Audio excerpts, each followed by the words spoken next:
We have the big guy with us on cable television, Patrick J Buchanan. Welcome, Patrick. Dean, thanks for having me over. It's a real honor to have you. You're a man who, at a very young age, you were an editorial writer for the Midwestern I was a very paper. lucky guy.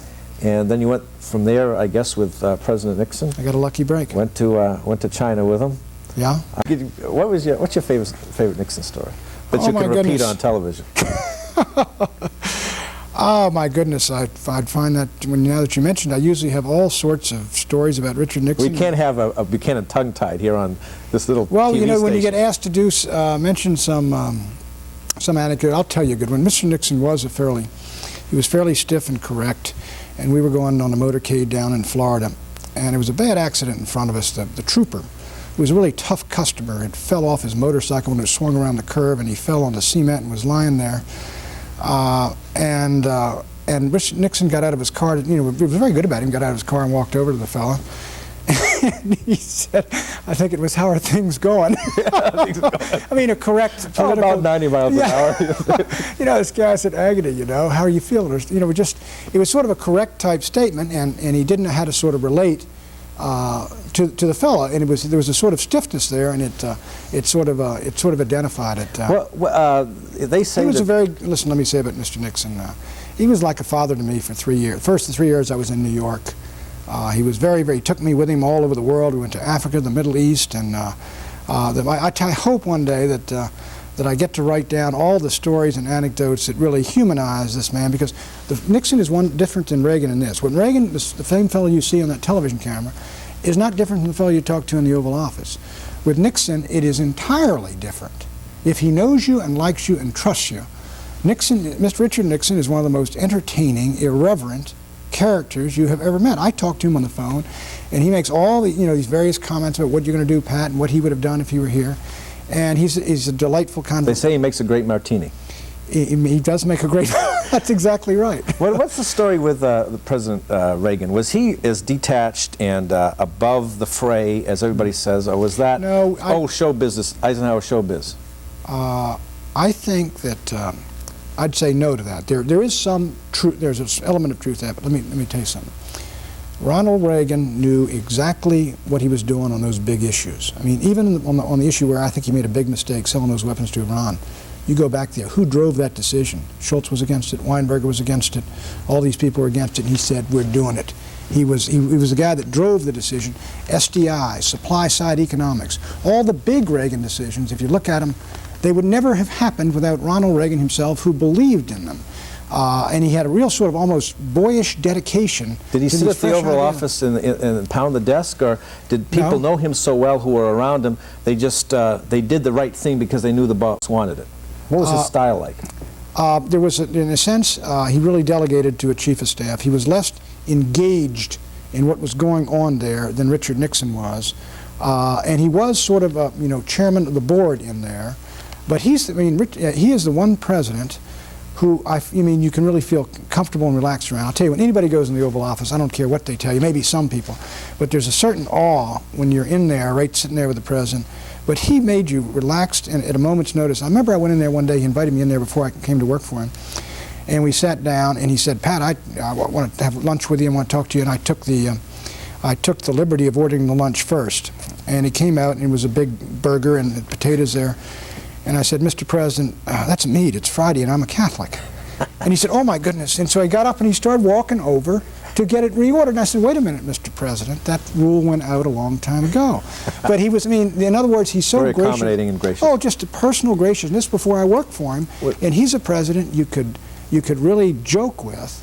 Even Gerald Ford, I found, when he became president, a certain distance from the President of the United States. And of course, Richard Nixon had a certain formality to him. Well, how involved was Nancy Reagan? Was she the dragon lady behind the throne, as people say? Or are you going to take the fifth? No, I'll tell you one. All right, I'll tell you a story. I was in Don Regan's office one September afternoon, and he got off the phone, and he a couple times he just exploded at things, and I was in there talking to him. And he was going, "If she calls me one more time," he just started, and he was just apparently been called endlessly during the day. And I commiserated with him, and I walked out and said to myself, "Better thee than me." But you know, there's a lot of reports out that she was not. I was not her favorite conservative, and I don't know that. But in terms of personal relationships with her, I mean, it was very cool and distant. But I never had any encounters with. I don't think she ever called me once when I was over there. Growing up, did you want to be president? Were you one of these little guys that wanted to be like Abe Lincoln? You know, no, I really didn't, because I grew up in Washington, and people don't know it. That was a totally apolitical city.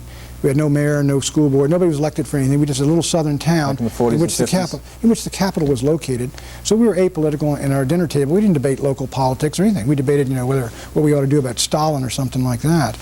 And so I didn't. And then when I got out to St. Louis, I read about Sorensen. They had all these great stories about Sorensen, the guys around JFK. And I said, I'm from Washington. I don't have a home state to run from, so I can't run for anything. But maybe I can be one day a special assistant to the president. What a title that is, you know, these guys behind the throne. How neat that is. And sure enough, when Richard Nixon came through there 3 years later after the Goldwater disaster, I just went right up to him. That's what I had in the back of my mind. I said, this guy can do it. How old were you? 26, I think. And I said, I got a guy to arrange a meeting for me in a kitchen with him. And I brought this very attractive young lady to keep his attention while I was giving him the message. Strategy. And I went up to him and I said, I'm an editorial writer. If you run in '68, I would like to get aboard early. And he was sort of impressed and asked me what I did. And he had me up for a meeting, 3 hours, and I hooked up with him, and I stayed with him for 9 years.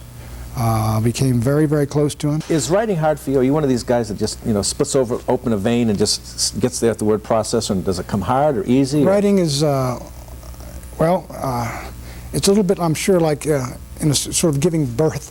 There's a sort of pains. You go through the whole thing in the beginning. You go through a first draft, and it's not it. And now with word processors, you can move things around. A second draft, third draft, and then you get a fourth draft, and that's usually the one that goes. And it usually takes me about 4 hours to produce a column, and after you've done all your reading and research and things like that, and it's not hard. I mean, you get it down, and I know I can do it twice a week. Sometimes you get up without an idea, and the panic sets in. It's 10 o'clock. You got to file by 2 or something. But somehow the brain starts working and writing it. If you don't do it yourself. The difference now, you're running for president. You have to come up with some firm answers. It's not just an idea that you can throw up like a trial balloon. You find it hard being a candidate. No, I don't, because on the line. You know, the shows I'm on, like Crossfire, which deals with an issue in some depth each night for about 20 minutes. And McLaughlin Group, where you deal with the issues of the week, and Capital Gang, issues of the week. I do writing and thinking in those columns. They are unbelievable preparation for dealing with any variety of issues you can imagine. I've written thousands of words, and millions of words, a couple million words, you know, and you've done all these shows, so you're up to date on a lot of issues, except those that you haven't really done in depth on one of these shows. And so I think I'm as prepared on issues as a lot of these candidates are. It's been a pleasure to have you. Dean, thanks very much. It's been a pleasure. Thank you. I'm Dean Dexter. We've been with Patrick J. Buchanan.